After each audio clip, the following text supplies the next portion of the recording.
천국의 삶, 어떤 분들은 네 목사님, 저는 하나님이 약속하신 그 천국을 늘 마음에 품고 소망하며 살아갑니다, 이렇게 말씀하신 분도 계십니다. 그런데 잊지는 마십시오. 우리의 삶이 다한 후 우리를 위해 예비하신 하나님의 나라는 우리를 위해 예비되어 있음이 분명합니다. 그러나 그 천국의 삶은 이미 우리가 살아가는 이 세상에서부터 시작된 삶이라는 사실을 잊어서는 안 된다라는 거죠. 여러분, 탕자가 돌아왔을 때 그 형 맏아들은 몹시나 분노했습니다. 이유는 하나예요. 아버지, 나는 내 친구가 열심히 아버지 밭에 가서 일을 했어도 나와 친구를 위해 염소 새끼 한 마리 잡아준 적 없으면서 아버지 재산 가지고 창기와 탕지는 저 동생을 위해서는 살진 송아지를 잡아서 잔치를 벌려주십니다. 그때 이 아버지는 그 맏아들에게 놀라운 사실 하나를 알려줍니다. 얘야, 내 것이 다 네 것이로되. 여러분 보세요. 맏아들은 아버지 집에 있는 모든 것이 자기의 것이라는 걸 모른 채 살아왔습니다. 여러분, 이게 그 맏아들만의 생각일까요? 아닙니다. 많은 사람들이 천국, 하나님의 나라는 이 세상을 다 살고 난 다음 죽어서 가는 거라고 생각하는데, 누가복음 17장 20절, 바리새인들이 하나님 나라가 어느 때 임하리까 묻거늘 21절, 여기 있다 저기 있다 못하리니 하나님의 나라는 뭐라고 되어 있냐면 너희 안에 있느니라. 너희 안에 있다라고 말씀하셨어요. 제가 참 좋아하는 천상병 시는 귀천을 쓰셨죠. 돌아갈 귀 하늘천, 나 하늘로 돌아가리라. 새벽빛 와 닿으면 쓰러지는 이슬 더불어 손에 손을 잡고 나 하늘로 돌아가리라. 노을빛 함께 단둘이서 기슭에서 놀다 구름 손짓하면 나 하늘로 돌아가리라. 아름다운 이 세상 소풍 끝내는 날 가서 좋았더라 말하리라. 제가 지난번에 그 신의 인터뷰라는 글을 소개해 드린 적이 있어요. 하늘에서 본 하나님이 이 땅을 살아간 인간의 네 가지 어리석음이 있었다. 그 첫 번째가 어린 시절 지루하다고 빨리 어른 되고 싶다 라고 살더니 어른 돼서는 어린 시절이 그립다 라고 말하는 어리석음이죠. 건강을 잃어버린 줄도 모르고 돈 하고 살다가 그 번 돈을 건강 찾겠다고 다 쓰며 사는 삶. 미래를 위해 산다면서 현재를 잃어버리고 또 현재를 위해 산다며 미래를 잃어버린다. 여러분, 가끔 이런 말씀을 저한테 하시는 분들이 계시더라고요. 목사님, 제가 10년만 젊었으면, 근데 그분이 나이가 이제 40인데 10년만 젊었으면, 그러면 그 40을 바라보는 50세 된 분이 뭐라고 생각하겠어요? 그 50세 된 분이 내가 10년만 젊었으면 할 때 그 60세 되신 분은 그 50세를 어떻게 생각하시겠어요? 60세는 내가 10년만 젊었으면 할 때 70세 되신 분은 그 60세를 어떻게 생각하시겠어요? 70대 되신 분이 내가 10년만 젊었으면 하면 80 되신 분은 뭐라고 말씀하시겠어요? 80 되신 분이 내가 10년만 젊었으면 90 되신 분은 그 80 되신 분을 보고 뭐라고 생각하시겠어요? 90 되신 분이 내가 10년만 젊었으면 하면 돌아가신 분은 그분을 뭐라고 생각하시겠어요? 여러분, 얼마나 많은 사람들이 진짜 자신이 중요한 순간을 후회하면서 사는지 몰라요. 근데 지금 내가 하는 그 후회는 누군가에겐 간절함이고 부러움인 거예요. 기억나세요? 헛되이 보낸 오늘 하루는 어제 죽어간 자들이 그토록 살고 싶었던 내일이었다. 맞아요. 얼마나 많은 사람들이 이렇게 살아가는지 모릅니다. 한 번도 살아본 적 없는 것처럼 살다가 무의미하게 죽는 사람들이 너무 많아요. 천국의 삶을 사는 사람들 어떻게 살아야 될까요? 오늘 본문은 우리에게 분명히 가르쳐 줍니다. 돌이켜 어린아이처럼 살아야 한다. 제자들은요, 주님, 천국에서는 누가 큰 사람입니까? 라고 설레발을 칩니다. 여러분 보세요. 제자들이 천국에서는 누가 큽니까? 라는 말은 자기는 당연히 천국에 들어간다는 걸 전제로 하고 있는 겁니다. 근데 예수님은 이 전제를 무너뜨리십니다. 이제 보니까 예수께서 한 어린아이를 불러 그 가들 가운데 세우시고 이르시되 진실로 너희에게 이르노니 너희가 돌이켜 어린아이들과 같이 되지 아니하면 결단코 천국에 들어가지 못하리라. 여러분, 천국에 누가 큽니까? 천국에 들어가는 것은 받아놓은 밥상이고 라고 생각하는 이 생각, 이 설레발을 깨뜨리시죠. 떡 줄 사람은 생각도 않는데 김치국부터 들이키고 있더라라는 것입니다. 어린 아이처럼 산다는 게 뭘까요? 물론 여러 가지로 대답할 수 있을 겁니다. 어린 아이들처럼 재밌게 즐겁게 살아가는 것도 있고, 오늘 본문에 보면 어린아이처럼 자신을 낮추며 살아가야 한다라고 말씀하고 있습니다. 오늘 본문 4절에 그러므로 누구든지 이 어린아이와 같이 자기를 낮추는 사람이, 어린아이와 같이 자기를 낮추는 사람이 천국에서 큰 자다라고 말씀하고 있습니다. 지금 제자들은요, 천국에서 누가 큰 사람입니까? 라고 자리 다툼, 서열 싸움, 헤게모니를 하고 있을 때, 아니, 어린아이처럼 자기를 낮추는 사람이야, 그 사람이 천국에서 진짜 큰 사람이다 라고 말씀하고 있다는 거죠. 제 1부 때 사울에 대한 이야기를 해드렸어요. 사울이 변해서 바울이 되잖아요. 근데 사울이란 이름의 뜻은 큰 자라는 뜻이거든요. 근데 이 큰 자였던 사울이 예수를 만나고 바울이란 이름으로 바꿨을 때, 이 바울이란 뜻은 작은 자라는 뜻이에요. 여러분, 에베소 교회에 죽기 현장 기억나세요? 사도 바울이 앞치마만 올려놓고 손수건만 올려놓고 예수의 이름으로 귀신은 떠나가라 라고 말해도 귀신이 떠나갔습니다. 그러니까 이게 너무 멋있잖아요. 유대교회 제사장 스게와의 아들 7아들이 나도 한번 해보리라, 예수의 이름으로 귀신아 물러가라. 그랬더니 그 귀신이 한 말이 이겁니다. 내가 예수도 알고 바울도 알거니와 넌 누구냐 하고 그 사람에게 들러붙어서 옷을 찢고 도망쳤다라는 내용이에요. 바울은 난 작은 자입니다 라는 이 바울은 귀신도 알고 두려워 떨며 떠나간 존재였다라는 거죠. 어거스틴은 참 겸손했던 사람이래요. 위대한 성인으로 불렸던 이 어거스틴에겐 얼마나 겸손함이 있었는지 사람들이 어거스틴을 시험했답니다.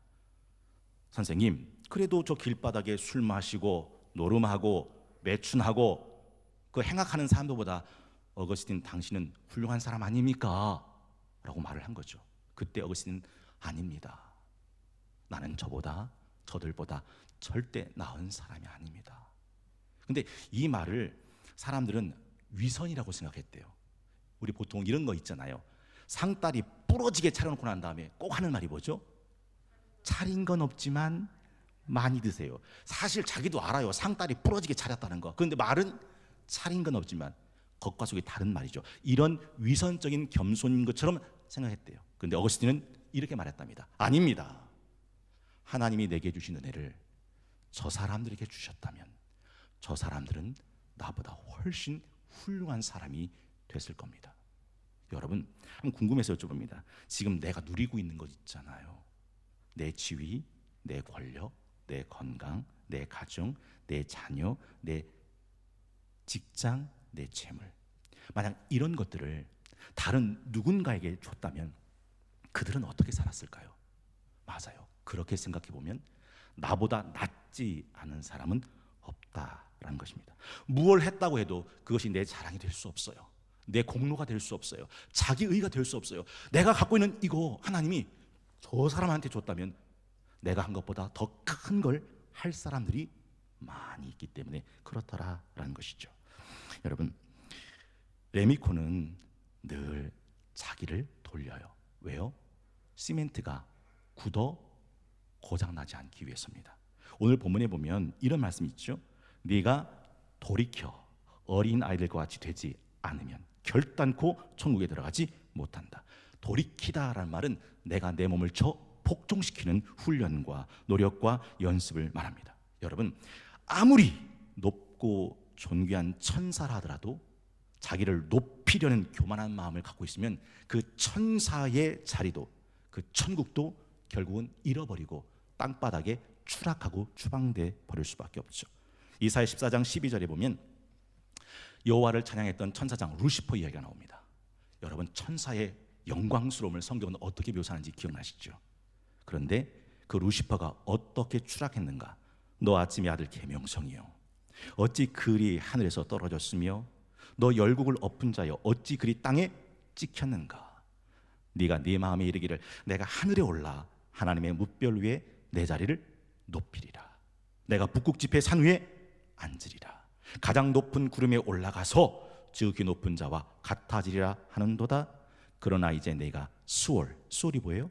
지옥 밑바닥이에요. 구덩이 맨 밑에 떨어짐을 당하려다. 하나님을 찬양하는 천사장, 그 천국에 있는 천사도 교만한 순간 땅바닥에 처박히고 수월 밑바닥에 찍혔다라는 것이죠. 여러분, 돌이켜 어린아이와 같지 않으면 결단코 천국에 들어가지 못한다 하신 예수님의 말씀을 우리가 잊어서는 안 되죠. 두 번째는 그 어린아이를 진심으로 영접해야 합니다. 여러분, 1절에 보니까 제자들이 예수께 나와서 천국에선 누가 큽니까? 라고 천국을 물을 때 예수님께서는 2절 한 어린아이를 불러 그들 가운데 세우셨습니다. 지금 이 어린아이를 통해서 뭘 말씀하고 싶은 거예요? 천국. 이 천국을 어린아이를 통해서 표본으로 말씀하고 싶어 하셨다는 거죠. 그리고 5절에 보니까 누구든지 내 이름으로 이런 어린아이를 영접하면, 어린아이를 영접하면 곧 나를 영접합니다. 여러분, 인류 문명사적으로 어린이는 존재감이 없습니다. 여러분, 인류는요 인간의 가치를 딱 둘로 나눴어요. 노동력과 전투력이에요. 그 사람이 일할 수 있는가, 그 사람이 싸울 수 있는가. 그래야 노동력과 전투를 갖고 그 사람의 가치를 평가했단 말입니다. 그러면 여자, 아이, 노인, 장애인은 인간의 가치가 없었던 거죠. 그래서 인류 문명사적으로 여자나 아이나 노인이나 장애인은 폄하됐던 겁니다. 근데 하나님 나라는 전혀 그렇지 않습니다. 1부 때 청와대 오찬 말씀드렸어요. 가끔 청와대에서 경제인들을 초대해서 오찬을 하잖아요. 그러면 오찬할 때 그 경제인들은 자리에 앉는데 어떻게 앉는지 여러분 아십니까? 가나다 순으로 앉을까요? 온순으로 앉을까요? 앉고 싶은 자리에 랜덤으로 앉을까요? 아니에요. 다 지정석이 있습니다. 그럼 그 지정석은 어떻게 매길까요? 1부 때 어떻게 매길까요? 했더니 딱 한 분이 그러죠. 돈 많은 순이요. 맞아요. 돈 많은 순이에요. 재력 순으로. 그래서 오른쪽엔 삼성, 왼쪽엔 현대가가 좌지하고 포진하고 있는 겁니다. 여러분, 청와대 오찬은요 그렇게 사람을 서열을 매겨요. 근데 하나님 나라는 과부, 고아, 나그네, 객, 저는 자, 이들을 하나님 나라의 주인공으로 부르셨다라는 거죠. 제가 1부 때 마녀의 교실 드라마 인터뷰를 동영상을 보여드렸어요. 이건 유튜브에 올라가기 때문에 영상이 어렵습니다. 마녀의 교실이라고 하는 건 뭐냐면 어린 아이들, 초등학생 교실, 학교에 대한 에피소드를 가지고 드라마를 찍은 거예요. 그러니까 나오는 배우들이 다 어린 배우들이에요. 선생님만 어른이고. 근데 그 드라마를 완성하고 난 다음에 인터뷰가 뭐냐면 어느 배우가 이렇게 말합니다. 아이들이 연기하기에 참 어려운 역할들이었는데 아이들이 무난히 잘 소화해내고 연기하는 걸 보면서 어린 아이들이지만 내가 참 배울 점이 많구나 하는 생각을 했습니다 라는 말을 하자마자 그 옆에 있던 여배우가 마이크를 가로채면서 잠깐만요, 내가 어느 부분에선가 이런 말이 나올 줄 생각을 했는데 어린아이들한테 배울 점이 많은 것 같다? 아니, 난 다르게 생각합니다. 어린아이들에게 배울 것은 별로 없습니다. 우리가 애들한테 많이 가르쳐줘야죠. 애들은 애들일 뿐입니다. 애들한테 배울 점이 많다? 그거 아닙니다. 어른이 애들한테 많은 걸 가르쳐줘야죠. 얼마나 넋놓고 살았길래 어른이 애들한테 배운다 말합니까? 여러분, 어쩌면 이 배우의 마인드가 오늘 우리 아이들을 바라보는 우리의 마인드와 똑같지 않을까 하는 생각이 듭니다. 옛부터 애들은 가라, 니들이 뭘 알아? 라는 말로 애들을 터부시했습니다. 그런데 마치 애들은 가라, 니들이 뭘 알아? 라고 본인 어른 된 자기들은 다 알고 뭐라도 된 것처럼 아이들을 무시 또 방치할 때, 멸시할 때 예수님은 그 어린아이를 불러다 놓고 천국을 말씀하셨다라는 것이죠. 도대체 우리는 뭘 못 보고 사는 걸까요? 도대체 우리는 뭘 놓치고 살아가고 있는 것일까요? 고린도전서 12장 21절 23절에 보면 지극히 작은 것에 대해서 어떻게 설명하는지를 이렇게 말씀합니다. 눈이 손더러 내가 너를 쓸데없다 하거나 또한 머리가 발더러 내가 너를 쓸데없다 하지 못하리라. 그뿐 아니라 더 약하게 보이는 몸의 지체가 도리어 요긴하고 우리가 몸에 덜 귀히 여기는 그것들을 더욱 귀한 것들로 입혀주며 우리의 아름답지 못한 지체는 더욱 아름다운 것을 얻느니라 라고 말씀하죠. 더 약한 거, 덜 귀한 거, 그게 진짜 요긴한 것이고 그게 진짜 아름다운 것이다 라고 말씀하죠. 여러분, 누가복음 14장에 보면 천국잔치 비유를 이렇게 설명하죠. 임금이 잔치를 다 준비하고 난 다음에 사람들을 초대합니다. 근데 초대받은 사람들이 그 잔치, 천국잔치에 온다고요, 안 온다고요? 안 온다고요. 안 온 이유가 뭐죠? 난 장가 들었으니, 난 밭을 샀으니, 난 소 5결이 10마리를 길러야 되니 난 못 갑니다 라고 말합니다. 그때 주인이 누가복음 14장 21절에 보니까 종이 돌아와 주인에게 그대로 고하니 이에 집주인이 노하여 그 종에게 이르되 빨리 시내의 거리와 골목으로 나가서 보십시오, 가난한 자들, 몸 불편한 자들, 맹인들, 저는 자들을 데리고 와라. 종이 이르되 주인이여 명하신 대로 하였으되 아직도 자리가 있나이다. 주인이 종에게 이르되 길과 산 울타리로 가로 나가서 사람 강권하여 데려다가 내 집 채우라. 내가 너에게 말하노니 전에 청했던 그 사람들이 어떤 사람인가? 밭을 가지고 있는 사람들, 장가들어 행복한 사람들, 소 10마리를 기르면서 사업 좀 한 사람들은 하나 또 내 잔치를 맛보지 못하리라 하였다 하시니라. 어린 아이같이 된다는 것, 이건 굉장히 중요한 거죠. 한번 여쭤볼게요. 밭 사서 장가 들어서 소 10마리 기르면서 이 세상에서 생육하고 번성하고 잘돼 부유하고 넉넉하게 살다가 하나님 나라에서 끊어지는 삶을 원하십니까? 아니면 가난하게 살다가 몸 불편하게 살다가 맹인처럼 절면서 살다가도 하나님 나라의 잔치에 초대받기를 원하십니까? 완벽하게 살다가 지옥에 떨어진 사람이 있죠. 부자. 그는 부자라 고운 배옷과 자색 옷을 입고 날마다 호화롭게 연락하며 삽니다. 그리고 죽어 지옥에 떨어져서 지옥불 속에서 저 나사로의 손끝에 물 한 방울만 묻혀서 내 혀끝을 녹여달라고 했을 때 그 물 한 방울의 은혜, 자비, 긍휼도 받지 못했던 그 인생 있어요.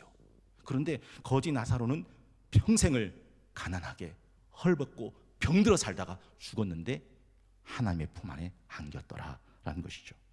여러분, 성경에 보면 사람들이 어린아이를 데리고 예수님에게 막 몰려옵니다. 그때 제자들이 애들은 가라 하면서 그들을 꾸짖습니다. 그때 예수님께서 마가복음 10장 14절에 보니까 예수께서 보시고 노하셨다 이르되 어린아이들이 내게 오는 것을 용납하고 금하지 마라.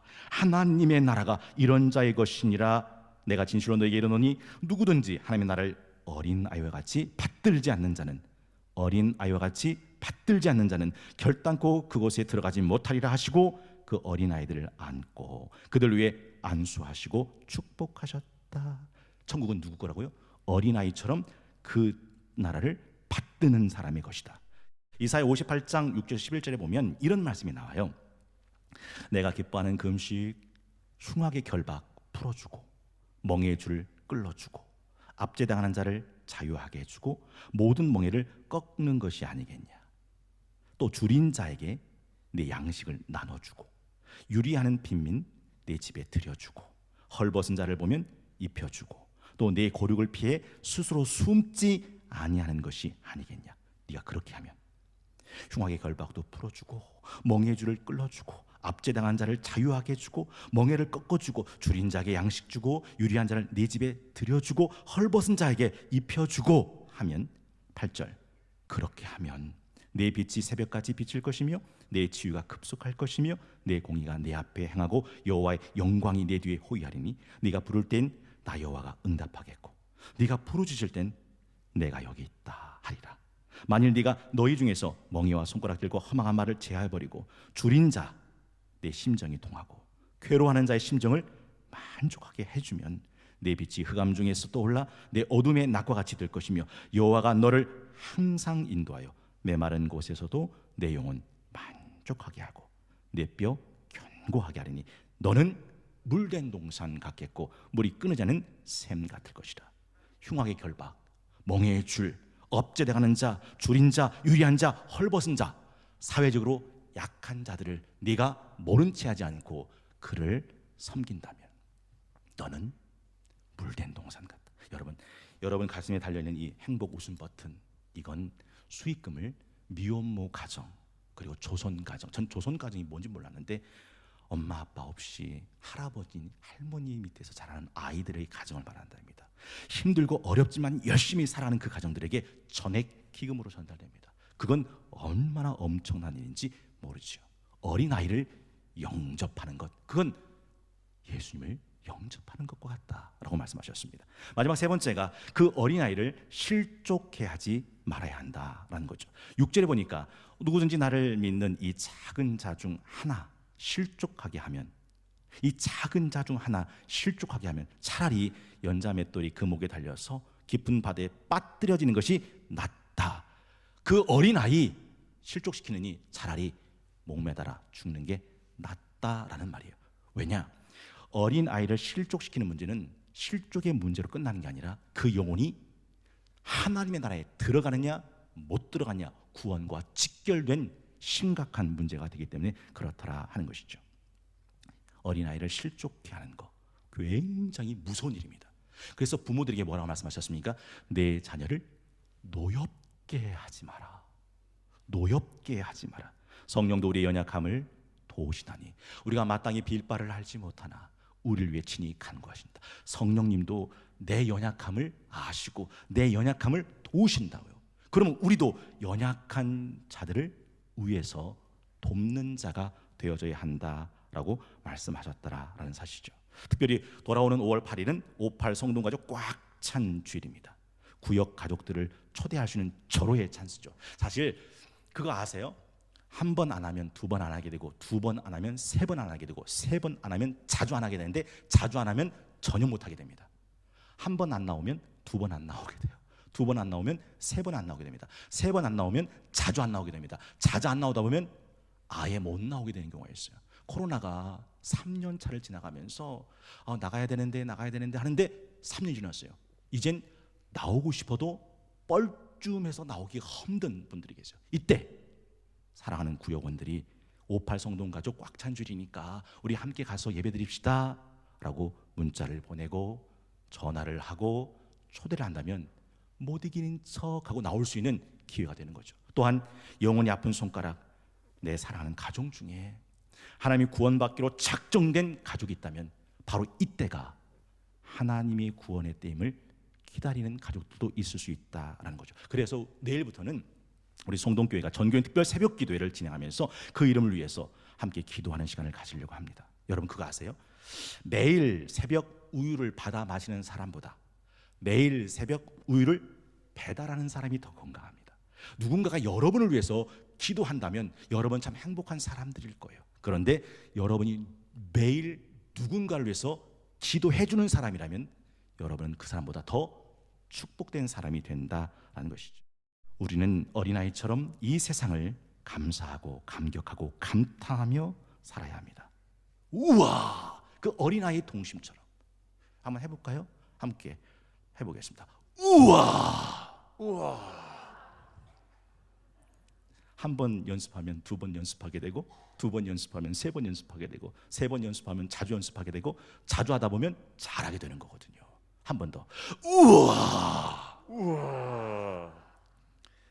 우리가 함께 사랑한 어린아이들을 온 마음으로 진심으로 주님을 대하듯 영접할 수 있다면 이미 우리는 주님을 영접한 것이 된다고 성경 말씀하죠. 어떤 일이 있어도 연약한 어린아이들을 소외시키거나 멸시해서는 안 돼요. 실족하는 사람이 돼서는 안 됩니다. 애들은 다 애들이지, 애들에게 뭘 배울 게 있나? 애들한테는 가르쳐줘야지. 얼마나 못나게 살았길래 애들한테 배울 게 있다고 말하는가? 라고 말하는 그 어느 여배우의 마음은 정말 무서운 마음입니다. 여러분, 5월 1일 천국을 사는 사람들이란 제목으로 함께 말씀을 나눴습니다. 언제부터 천국을 사는 삶을 시작할 수 있을까요? 5월 1일, 오늘이 1일입니다. 5월 1일, 오늘부터가 1일입니다. 여러분, 천국을 살아가는 5월 가정의 달 한 날 되실 수 있기를 바라고 원하고 진심으로 기도합니다.